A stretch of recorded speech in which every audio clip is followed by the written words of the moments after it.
بسم الله الرحمن الرحيم. قال المصنف رحمه الله تعالى ونفعنا به وبعلومه في الدارين آمين.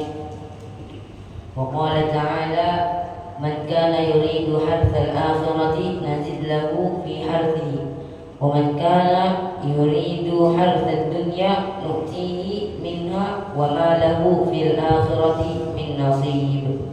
وقال تعالى: فويل للمصلين الذين هم عن صلاتهم ساهون الذين هم يراءون ويمنعون الماعون. Assalamualaikum warahmatullahi wabarakatuh. Bismillahirrahmanirrahim. Alhamdulillahi rabbil alamin.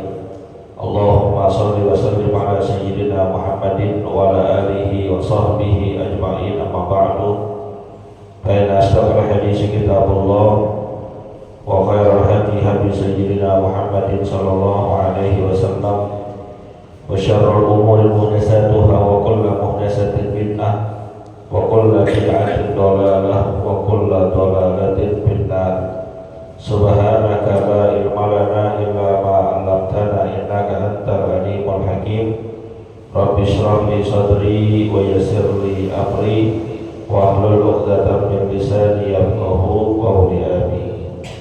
Yang sama-sama kita hormati dan muliakan guru kita Ustaz Dr. Andes Haji Asman bin Haji Abdul Rahim, Ketua Masjid Al-Istiqomah Ustaz Haji Asmari bin Haji Abdul Rashid Siddiq, Bapak-bapak, ibu-ibu, remaja, hadirin jamaah yang dimuliakan oleh Allah. Alhamdulillah, kembali kita bisa hadir di majlis ilmu, majlis kebaikan, majlis yang insya Allah mengantarkan dan memudahkan kita menuju surga Allah Subhanahu wa Ta'ala.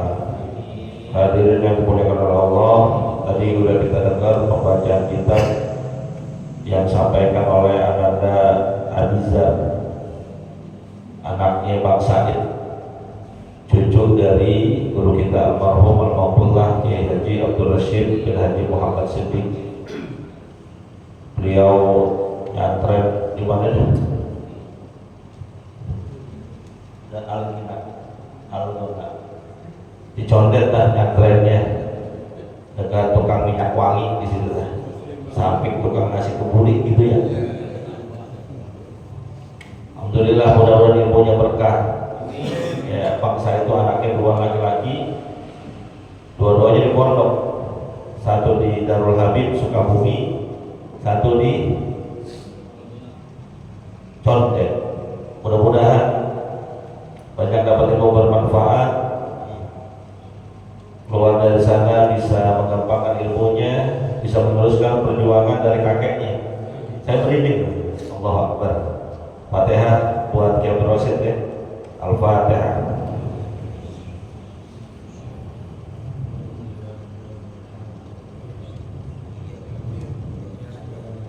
Hadirin yang dimuliakan oleh Allah, melanjutkan kajian kita. Bismillahirrahmanirrahim. Qala Allah Ta'ala, firman Allah Subhanahu wa Ta'ala terdapat dalam surat Al-Kahfi paling ujung. Al-Kahfi berapa ayat? Kan kita biasa baca Al-Kahfi kan? Malam Jumat tuh berapa ayat? Hah? Ya banyak dah kalau yang mau cepet ya. Banyak Ustaz, iya banyak memang. 110 ayat. Ayat terakhirnya Paman kana yarju liqa'a rabbih falyamal amalan salihah wa la yusyrik bi ibadati rabbih ahada. Barang siapa yang ingin berjumpa dengan Tuhannya, yaitu Allah Subhanahu wa Ta'ala, radiyatan mardiyah, dijelaskan oleh ulama, berjumpa bertemu dengan Allah dalam keadaan Allah redha kepadanya dan dia juga redha, rela berjumpa dengan Allah, saling meredhoi. Karena semuanya kita pasti kembali berjumpa kepada Allah. Namun ada yang berjumpa dalam keadaan dilaknat oleh Allah, ada yang berjumpa dalam keadaan Allah berpaling dari dirinya, ada juga yang berjumpa dengan Allah yang Allah redha terhadap dirinya. Mudah-mudahan kita termasuk yang itu. Kalau pengen kayak gitu, kata Allah Subhanahu wa taala, fal ya'mal amalan sholihan. Syaratnya dia banyak berbuat kebaikan-kebaikan, banyak melaksanakan ibadah yang Allah wajibkan, tidak menebar kejahatan, tidak melakukan keburukan ataupun kemaksiatan. Syarat utama Allah suruh sholat, ya sholat, jangan macam-macam, jangan mikir yang enggak. Allah suruh puasa, ya puasa, jangan pakai tawar-tawar. Karena orang mukmin, orang Islam itu karakternya begitu. Kalau udah perintah Allah udah berhenti, nggak pakai dipikir-pikir lagi. Apa iya, masa sih? Nggak begitu. Maka nali mukminin wala mukminatin idza qadallahu wa rasuluhu amran ayyakuna lahumul khiyaratu min amrihim. Itu karakter orang beriman, nggak pakai pikir-pikir lagi. Sami'na wa ata'na, kami dengar perintah itu dan kami taat. Suruh puasa, nahan haus, nahan lapar dari subuh sampai maghrib. Kalau memang Allah perintahin, jalani, nggak pakai pikir-pikir. Ya elah, pakai ditahan-tahan puasa, makan minum, uang kita, mulut kita, perut kita, kenapa pakai dilarang-larang? Ini syariat. Kalau udah syariat, sami'na wa ata'na. Orang muslim begitu. Fal ya'mal amalan shalihah, kerjain perbuatan baik, perbuatan soleh. Wala yusyrik bi ibadati rabbih ahada. Yang kedua syaratnya, dia tidak menyekutuai Allah saat melaksanakan ibadah. Tidak ada syarikat bagi Allah dalam dia ibadah. Dia sholat ikhlas, mukhlis, nggak ada yang lain-lain. Kalau mensyarikatkan Allah dengan yang lainnya saat ibadah, berarti gak ikhlas. Lawan dari gak ikhlas berarti riya. Ini yang nggak boleh. Jadi apapun perbuatan kita ikhlas aja udah. Puasa udah ikhlas, sedekah ikhlas. Emang yang rada berat ikhlas itu sedekah, karena mengeluarkan sesuatu. Kalau sholat kita nggak keluarin apa-apa, puasa juga nggak keluarin apa-apa, yang keluarinnya sih terbuat buka. Yang rada berat zakat, sedekah, karena mengeluarkan sesuatu dari harta yang kita punya. Dan juga pergi haji kan, karena pergi haji di Indonesia mahal, uangnya banyak. Itu karena turun campurnya setan supaya kita nggak ikhlas tuh besar sih. Elah, ente kan udah pergi haji, uangnya dikeluarin banyak, buat bayar aja 50 juta, belum buat pegangan di sono, belum buat oleh-oleh, belum buat ratibannya. Ada tuh 100 juta, masa sih uang keluar 100 juta pulang dari sono nggak dipanggil Pak Haji sama orang ya? Saya tadi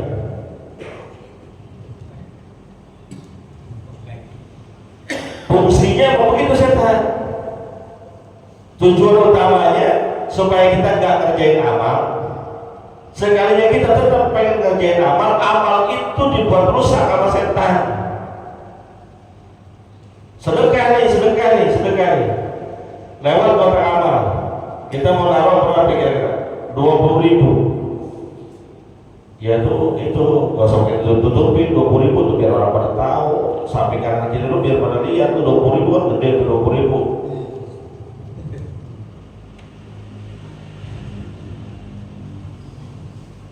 Hati-hati. Pokoknya amalan yang kita udah lakuin capek-capek, ada unsur riyanya, selesai gak berbekas.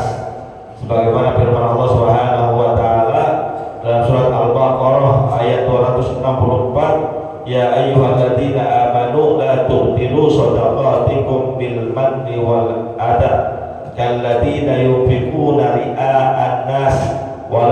yu'minuna billahi wal yawmil akhir famasaluhu kamathali safwanin alaihi turabun fa'asabahu wabilun fatarakahu solda. Hai orang-orang yang beriman, jangan kamu batalkan pahala sedekah yang telah kalian lakukan bil manni wal adza, dengan mungkin kita udah ngasih nih ke orang, entah ke saudara, sahabat, tetangga, terus orang itu tiba-tiba musuhan sama kita, marahan sama kita. Tuh apa yang udah pernah kita kasih jadi mungkin lagu banget. Dulu anaknya dia sekolah yang bayarin gua. Dulu lagi dia susah, siapa yang nolongin? Teman itu.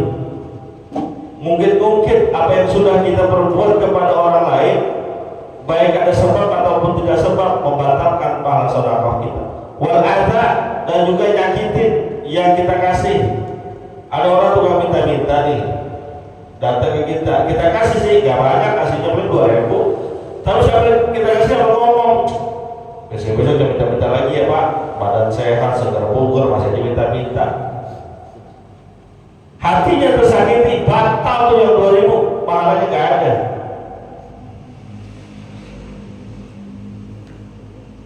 Kalladzi yunfiqu malahu ria'an nas, sama juga seumpama orang yang menginfakkan hartanya karena ria, batal, pahalanya batal udah. Gak ada bekasnya, gak ada sisanya. Bagaikan mamasaluhu kamathali safwan, perumpamaan mereka bagaikan ada batu licin. Alaihi turabun, batu itu di atasnya ada debu-debu, ditaruh debu-debu. Fasabahu wabil, kemudian batu itu tertimpa hujan yang sangat lebat.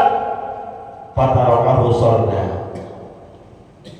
Seketika itu juga debu yang nempel di batu licin tergerus dengan air hujan, nggak ada sisanya. Amal kita begitu. Udah kita kerjain, udah dicatat oleh mereka, siap-siap dapatkan transfer pahala, ada unsur riyanya, hilang mudah.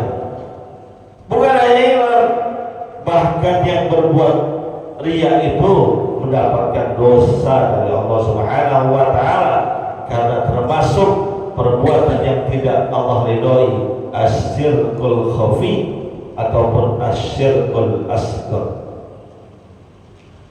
Lanjutannya, wa qala ta'ala, firman Allah Subhanahu wa ta'ala, man kana yuridu hartal akhirah nazid lahu bi harsihi. Barang siapa orang yang cari bagiannya untuk akhirat, maka akan kami tambahkan, kata Allah, bagiannya. Kita beramal, bekerja, tujuannya akhirat, gak ada yang lain. Sholat untuk akhirat, puasa untuk akhirat, termasuk anak-anak kita yang lagi nuntut ilmu, tujuannya akhirat. Jangan ada tujuan yang lain. Jangan tujuan kalau dari gue bisa jadi ustaz, gue bisa jadi penceramah, gue bisa jadi pak kiai yang kalau diundang kemana-mana, gue bisa ceramah kemana-mana dapat amplop. Jangan.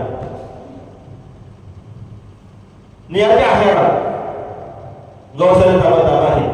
Nazid lahu, kata Allah, biharsihi, akan aku tambahkan buat dia bagiannya. Yang dicari akhirat, insya Allah dunia bakal dapat. Kan sering perumpamaan itu, ada orang nanam padi, yang ditanam padi.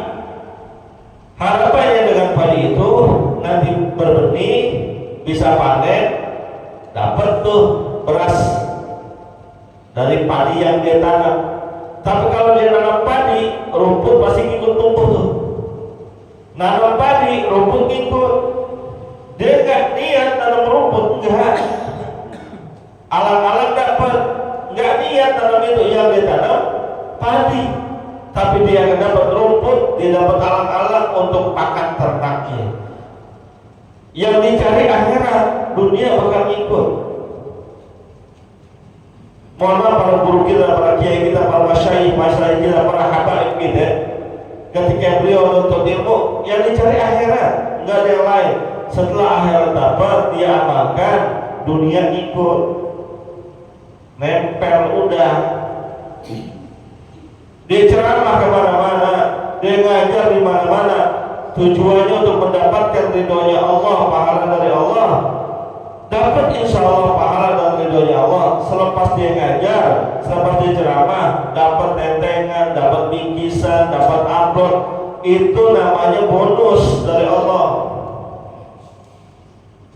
Nggak diminta juga udah pasti dapat. Maka fokus dengan akhirat. Tapi sebaliknya,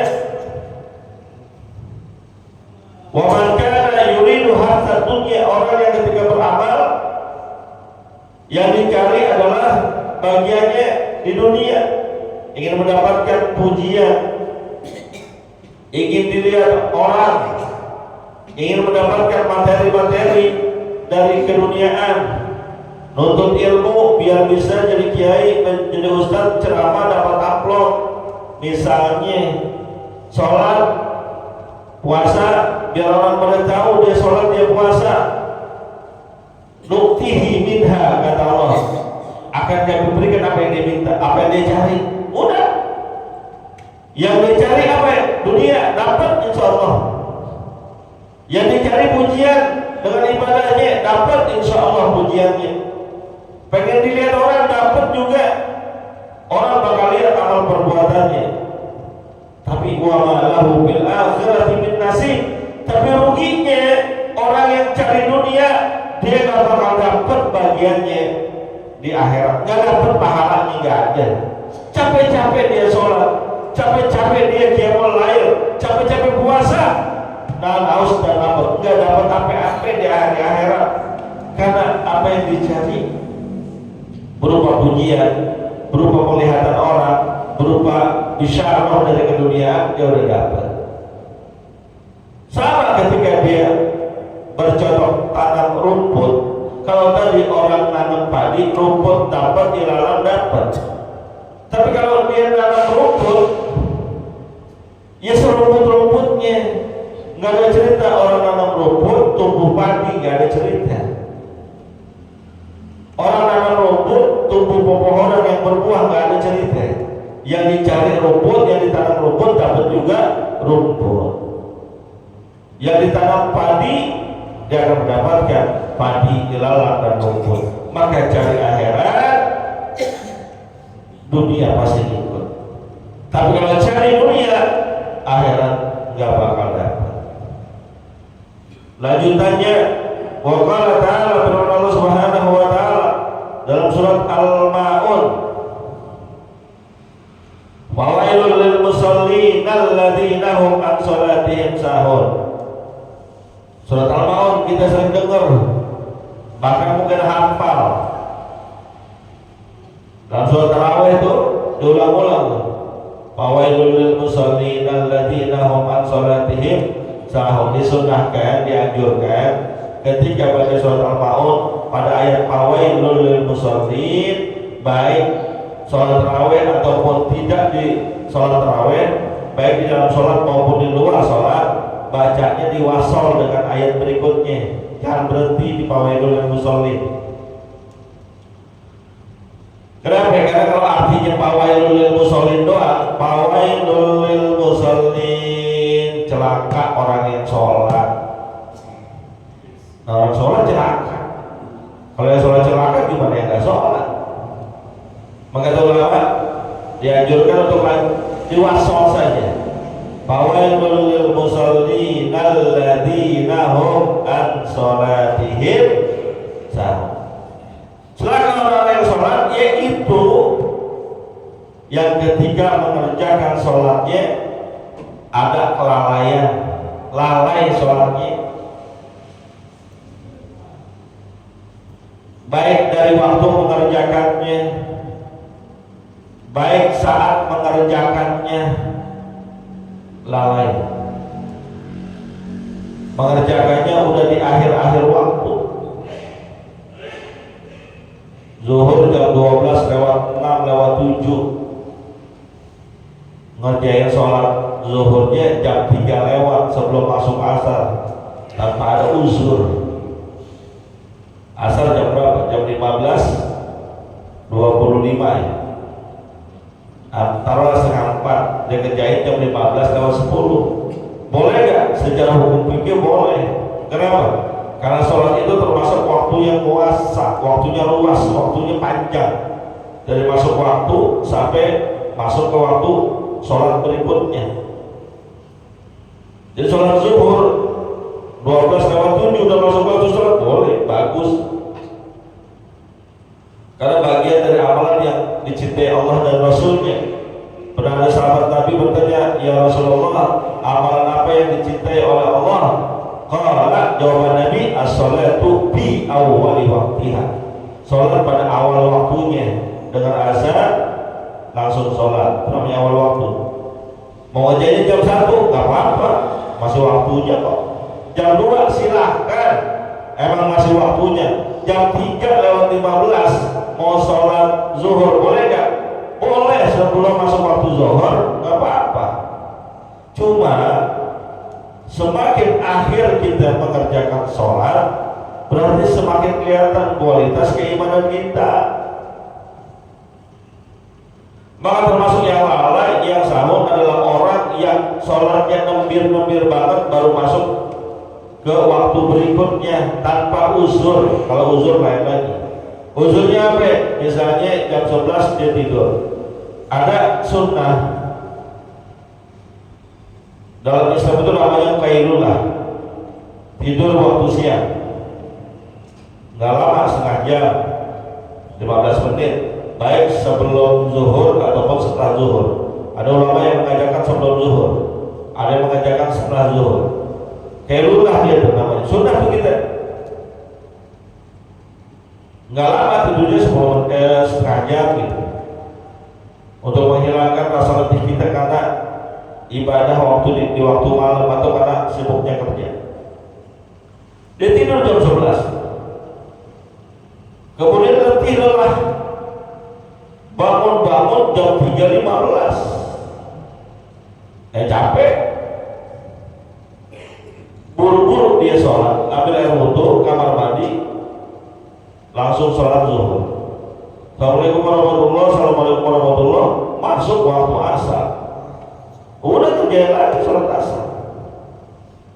Bagaimana Ustaz kalau bangunnya udah masuk waktu asar?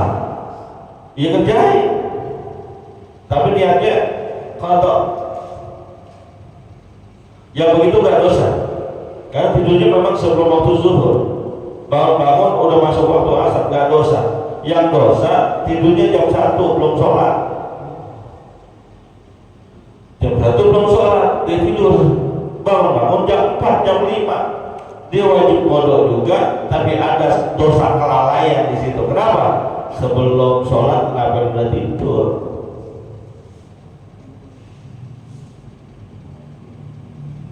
Itu namanya sahur dalam waktu mengerjakan, atau sahur dalam pengerjaan ibadah sholatnya.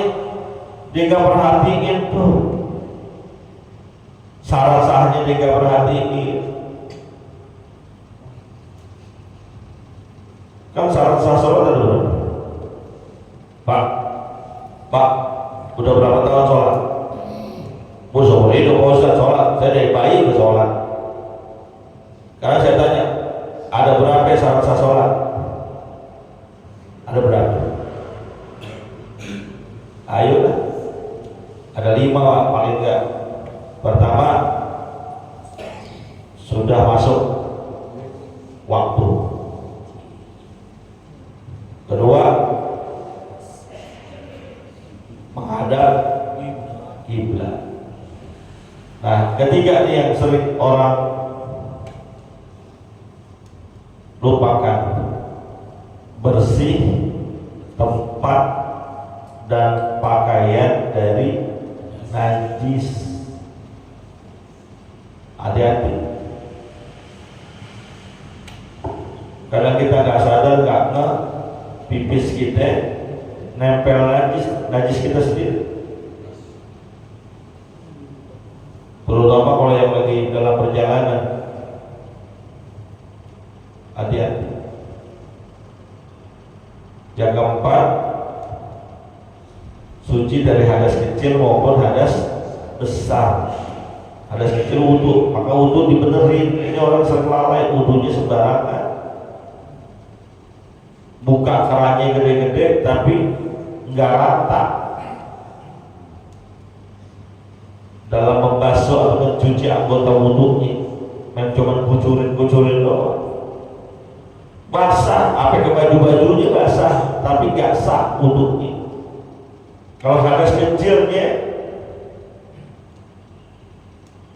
tidak terangkat, maka sholatnya tidak sah. Man ahdasa fala sholata lahu. Siapa yang berhadas baik besar maupun kecil, nggak ada sah sholat. Yang terakhir, menutup aurat. Aurat laki-laki dari dengkul sampai pusar, aurat perempuan seluruh tubuhnya kecuali muka dan telapak tangan. Sholat perempuan pakai mukena, rambutnya kelihatan, batal, nggak sah sholatnya. Laki-laki sholat pakai kaos atau pakai baju pendek, pakai dalaman, ruku, sujud, belakangnya ngangkat, nggak sah, batal sholatnya. Itu termasuk sahur tuh. Kenapa lalai? Karena ada waktu, ada kesempatan untuk belajar, dia nggak mau belajar. Kan saya udah ceritain di mall, Pak, di mall sholat,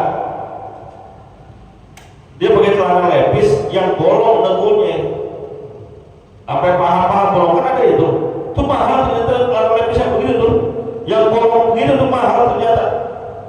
Dia sholat begitu, kan kelihatan auratnya, pahanya bolong-bolong tuh, celana laki-laki, dengkulnya bolong-bolong, sholat aja.